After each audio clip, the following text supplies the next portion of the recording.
Wow, it's a great question. Happiness is to be relaxed, to enjoy the time and to enjoy people. I think true happiness is living in a sort of a stable lifestyle when when you don't have to worry about money and you're with all your friends and your family. Have a warm family, have a drink with friends, chatting very happily. To thine own self be true. Don't have any regret. Being able to have everything that you need. Freedom. Being able to do what you want. Living at peace with people around us, which seems to be increasingly difficult in today's world. I think true happiness is what each individual person defines it like. It's not a certain thing, it's just what it is, what it means to you. No troubles in the world and having enough money to live the lifestyle that you want to live. And happiness at the moment is about getting a cup of tea before I have to go and give a paper. When you are contented with just about every day of your life and not wanting more. Yeah. Good company. Reasonable standard of living. It's a pleasure from the stimulation from the environment. No hunger and no war.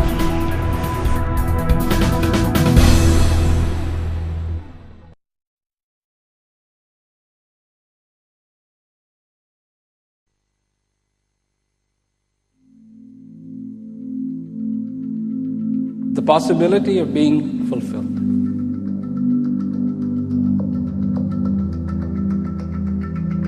That's our endeavor. That's why we are here.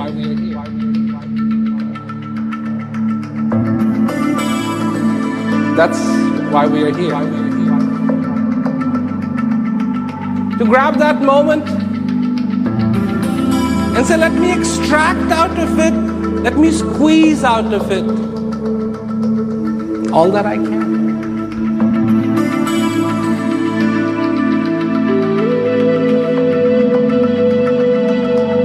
That's why we are here.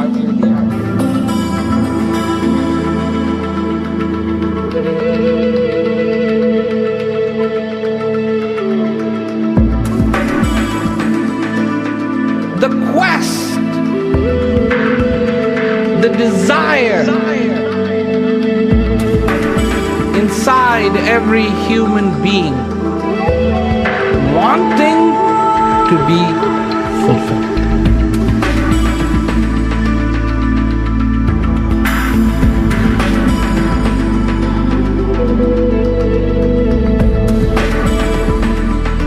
Inside every human being,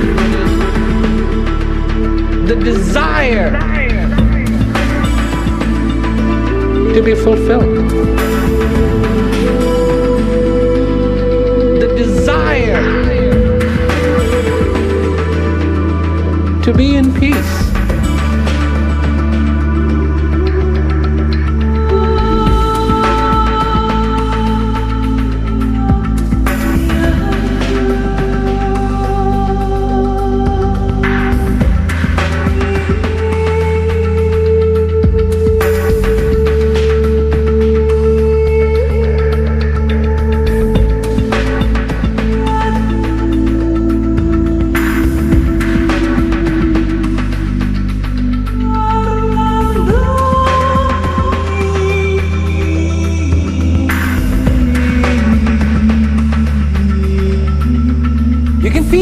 fulfilled. You can feel it. You don't have to imagine it. You don't have to think it. You can feel it.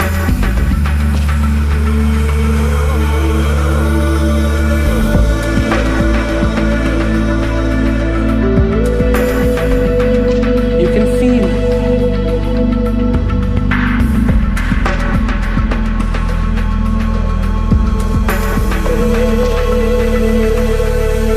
You can feel it. The desire to be in peace. You can feel it. The desire. You can feel it. I want to feel good. I want to feel content. I want to feel satisfied. I want to feel fulfilled. This is why I exist.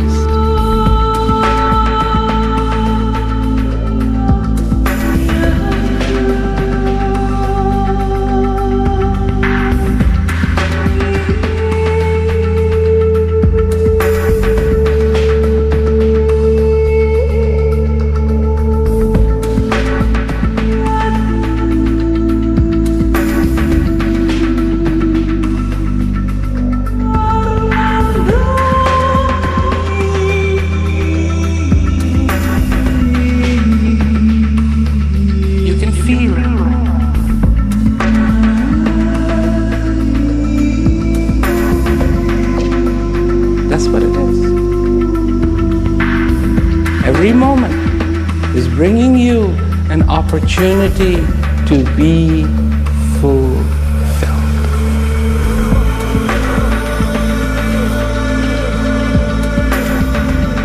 That's why we are here. It's a process of discovery.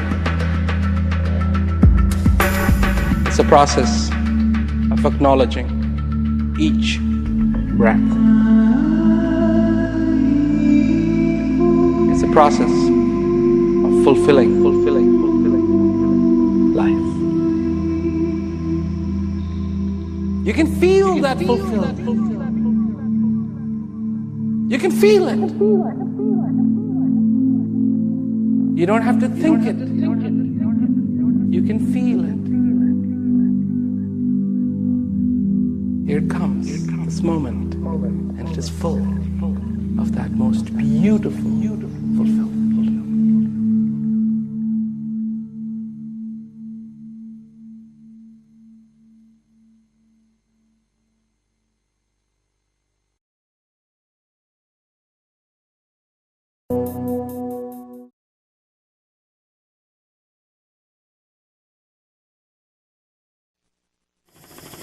During the last 40 years, I've been traveling around the world, reporting on the customs and traditions that give meaning to our lives. During those years, I discovered that the ones that were most valuable to me were the ones that gave me a sense of inner peace and self-knowledge. A couple of years ago, I told a friend of mine that I was interested in taking a break from traveling around the outside world and wanted to make a trip to the inside to find out more about my own feelings and how they might relate to the universal themes of life. He suggested that I take a look at the teachings of a man named Prem Rawat. Prem, who is also known as Maharaji, is originally from India and has been speaking to people around the world for about 30 years. He talks about the possibility of knowing contentment in our lifetime. He points out that the forces of modern society may stimulate our desires and drive us outward in a search for happiness, but lasting happiness can only be found within you. Like most people, I am interested in inner peace and self-knowledge. But as a journalist, I am particularly skeptical of anybody who tries to show me how to find it. In spite of that cynicism, I attended 2 lectures by Prem, and I found his message to be timely and quite significant and quite entertaining. And most surprisingly, some of the things he said actually helped me solve some problems that I was having with my family. I want to point out that I am not a student of Prem Rawat. I am a journalist interested in his story and his message, and he's very open about that. He says that the things that he teaches are significant to some people, but not to others. My conversations with Prem were taped over the course of several months in Malibu, California.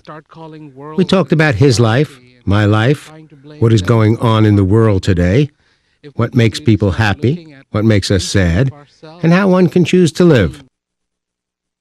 You teach a simple and practical process of self-discovery and self-knowledge.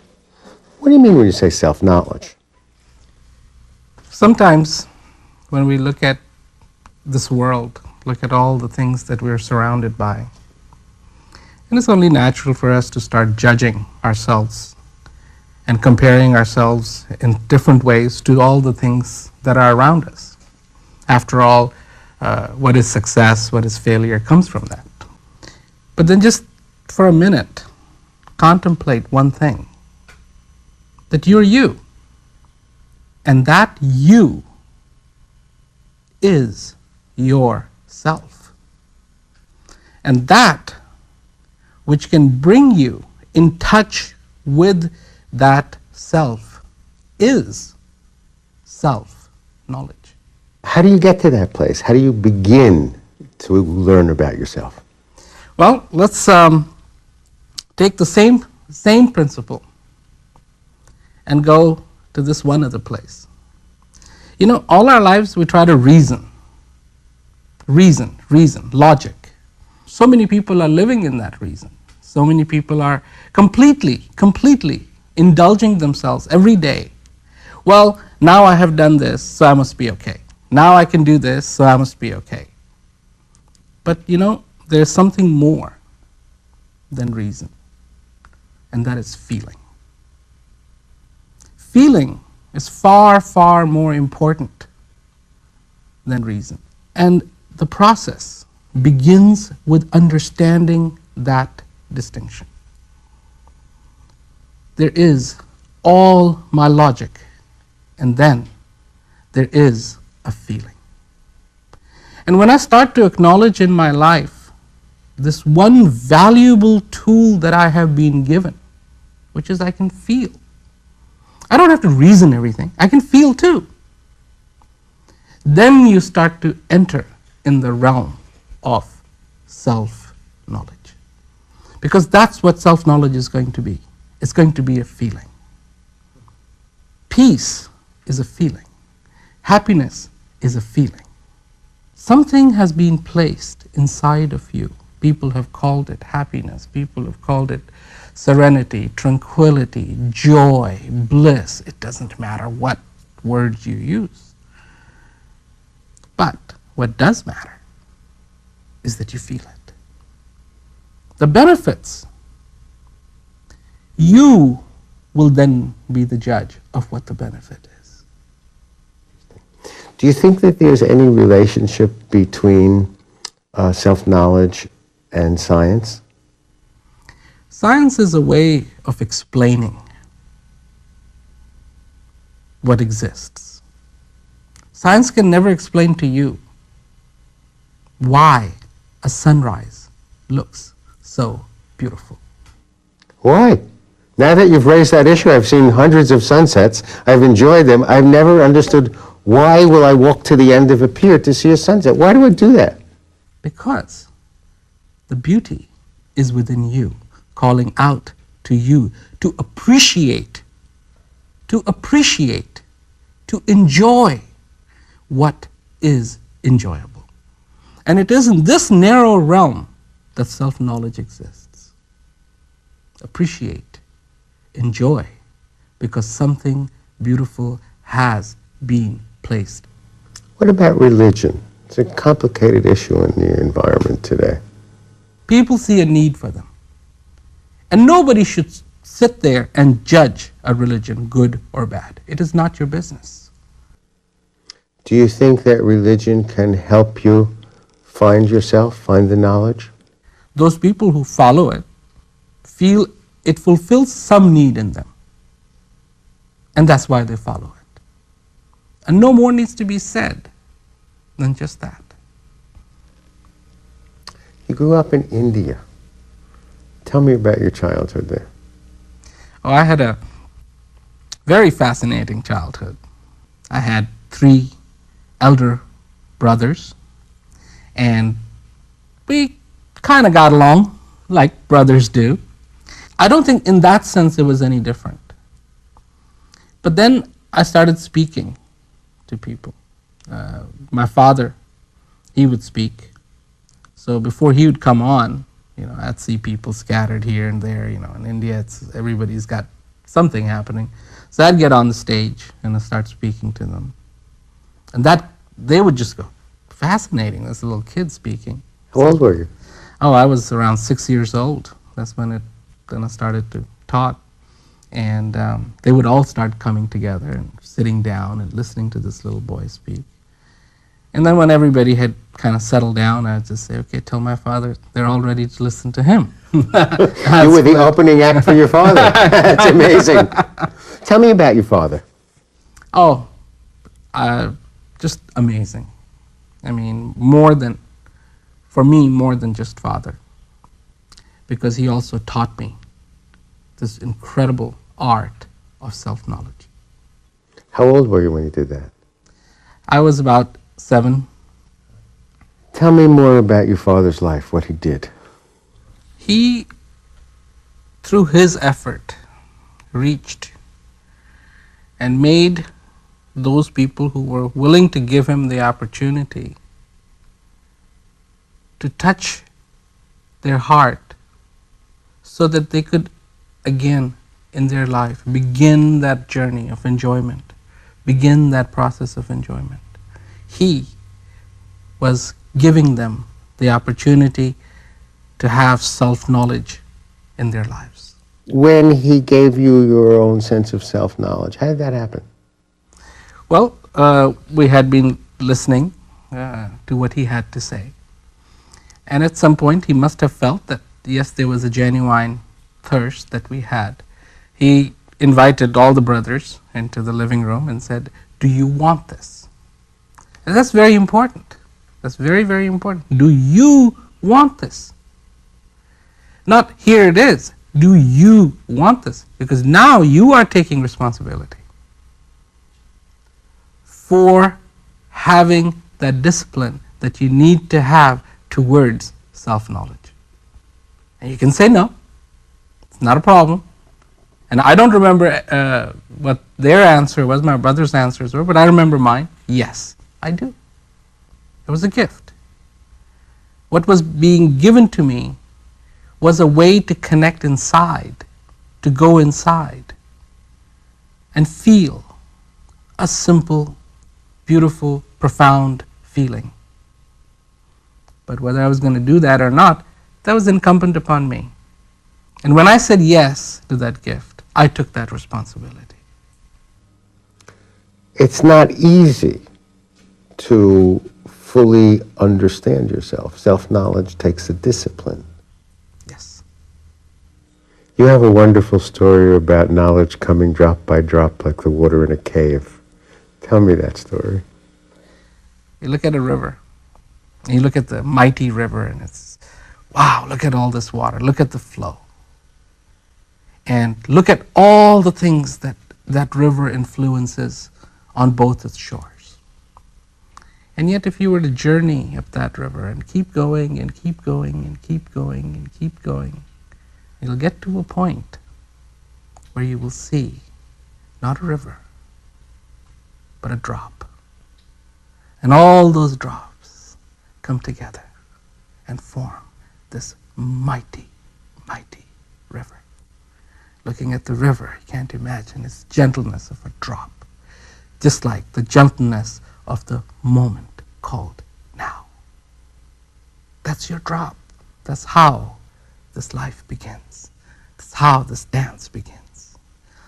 Mighty power in this world, and a humble drop called now. Not a question of discipline, question of understanding, appreciation. How can you be without it? Love that story. What is the sense that you have of our existence before and after this moment that we're in now?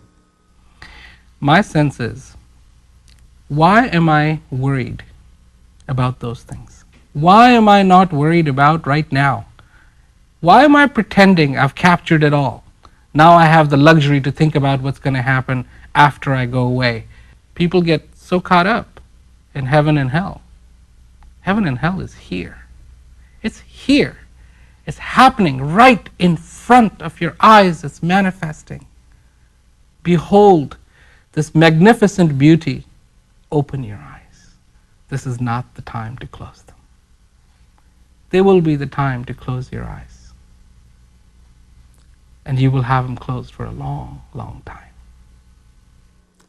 I was thinking this morning about the value of the things that you teach and how they work. And I thought, if I close my eyes and just let my mind wander, it goes from thought to thought to thought to thought. There may be 10 thoughts in 60 seconds.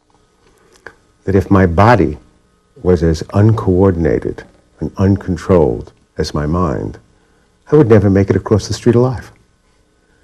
And what you are teaching people is to stay focused in this moment.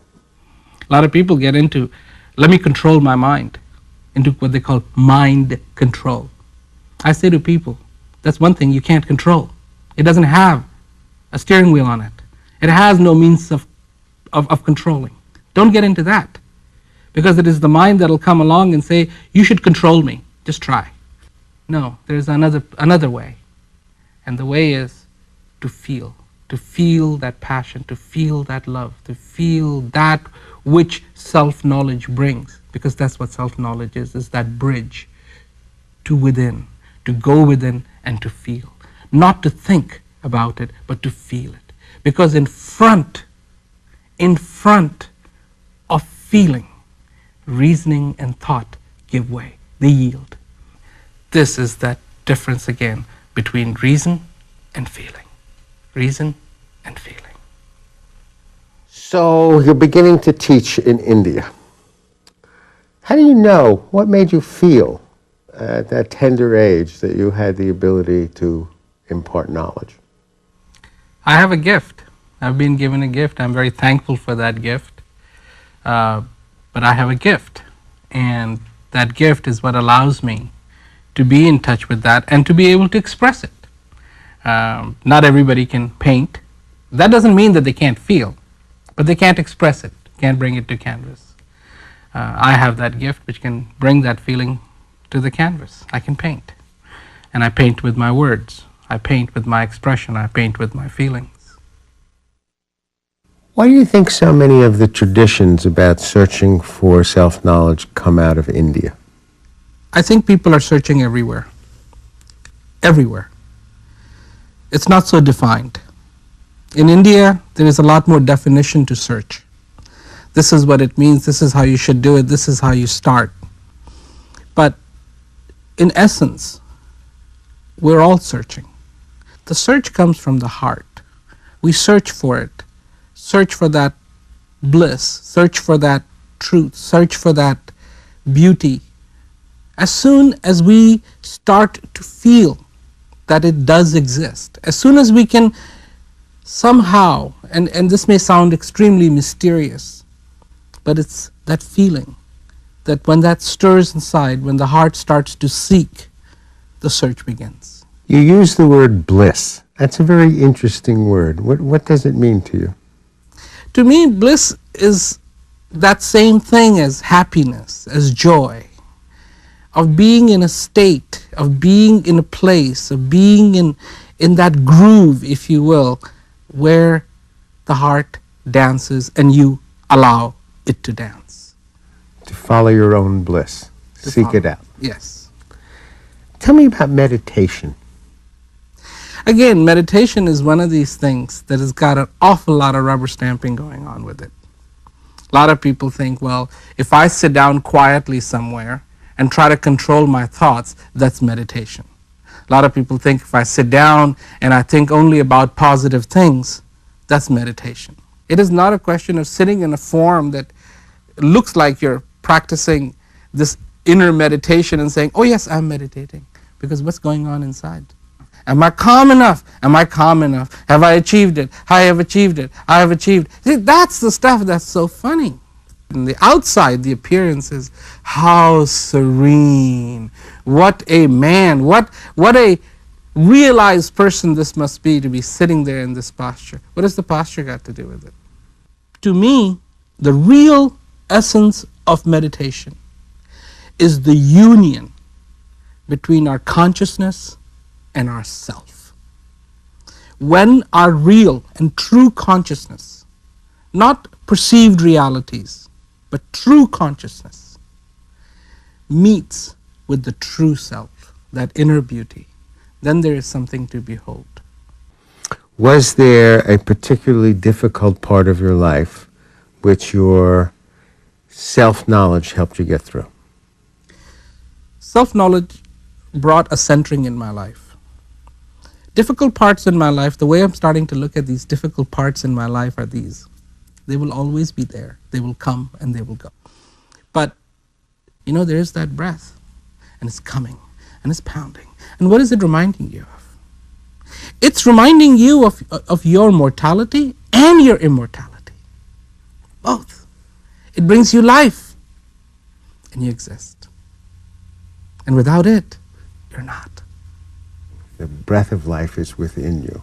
Yes. Listen to the rhythm. Listen to the rhythm. Be with the rhythm. Dance with the rhythm. And it doesn't matter where you are. Come back to your tempo. Come back to your beat. And it's a simple, simple reality that we have a heart. We have a mind. We have our logic. We have our ideas. Coming home is coming to that heart. A home from which you cannot be kicked out. A home that is a real home, and a home that you go, wherever you go in this world, you carry with you. That is the true home. And in that home, there is the rhythm of this breath. In this home is the reality of existence.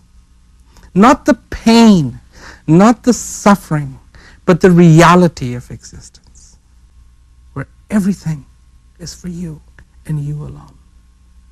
Being alone and not being lonely. This is what this home is all about. Where is that home? Within you. Within you. That is yourself. What Socrates said, know thyself. Thyself. Knowledge on the outside, self-knowledge on the inside. Now you have this beautiful, beautiful dance, this beautiful relationship that can really take place. This life, let it become a vessel in which it can contain the immeasurable joy. In this life, let it become a vessel where it can contain the essence of true knowledge, where I know how to dance, where I know the value of the breath. And it is, people get into it, but what if I forget? That's not what's important. But you know how to get back on. That's what's important. You've got it aced. That's what it's all about. That's what it's all about. How to get back home. I want to try walking through this very slowly with you now, for myself more than anything else. So the first thing I have to do is I have to understand that there are feelings in me that I'm not getting in touch with. There's a feeling, there's a joy, there's this wonderful peace inside of you that you have gotten disoriented from. You have started to listen to other voices so much that inner heaven has been lost. So the first thing is I have this feeling that it's too noisy outside for me to hear myself, and I realize that perhaps the most important voice in my life is the one inside me. I have that recognition. What's next? Well, before you go to next, if you recognize that, guess what? There's going to be an elation. And what does that do? What a sense of relief that is. Revel in that. Because then, when you begin to appreciate that joy, it'll prepare you for what's next. Because this is a journey coming home. This is a journey homeward bound. There's something in me that keeps bringing me to a point where I want you to do something, give me something, so I have structure. I'm not going to hear you talk to me face to face every day. I feel this need to take something from you that will help me to do this. Remember that this possibility exists. Take that with you. The possibility of self-knowledge. The possibility of self-knowledge, the possibility of being fulfilled exists. Take that with you. Let your heart come and give you more of that thirst to want to be fulfilled. Take this with you. I'm a gardener, and you have just watched me sow a seed. And your question is, why isn't it sprouting? I know it will sprout. A seed has to be sown. Within you, the possibility of being fulfilled has to be sown, and it has to be nurtured. What you are looking for has always been within you and always be within you. So, take this then. Are you ready to look in the mirror? And are you ready to accept what you see in the mirror? Are you ready to let your eyes behold that image and let your heart rejoice? That's the reality of self-knowledge.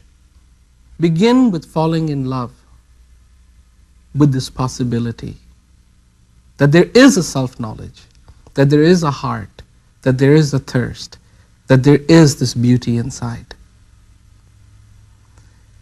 Begin to be comfortable with it. And then let that thirst lead you, like a person in a desert who is thirsty. Then, when you have that thirst at that stage where it is real, come look me up. I can help, and I will help.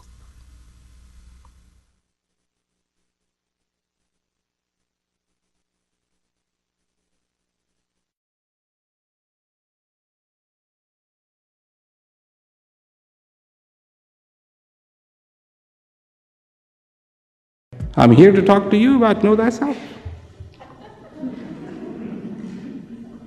You should. Because you are here on this planet Earth. And this is a very, very special occasion. A stage has been built that is the most magnificent stage that ever could be designed. Has the best lighting of any stage in the world. There is a ceiling, but no pillars. None. It's a work of a genius. And on this stage, you have been invited. For what? Act? No. Remember what the purpose was for the whole thing? To enjoy. You have been invited to enjoy, not to act. That's just a tool. If that brings you enjoyment, fine. If it doesn't, it has nothing to do with it, because the purpose is to enjoy. And every time you feel joy in the truest sense, in the most earnest way, this incredible recording device called the heart records it. And in every breath that you take, lies that possibility. Every breath. Because when you start to look at this existence. What is this existence? You know, the world has taught us the meaning of a day. And we went, oh yeah, a day. 24 hours. That's it. 24 hours. That's not a day. Look at it. Slow down. Pick up your magnifying glass. Be a detective. Look at it. Look at all those things that you can't see with just the naked eye. And you will become a good detective, and I'll tell you what you will detect. You will find that the day is made up of hours. And the hours are made up of minutes. And the minutes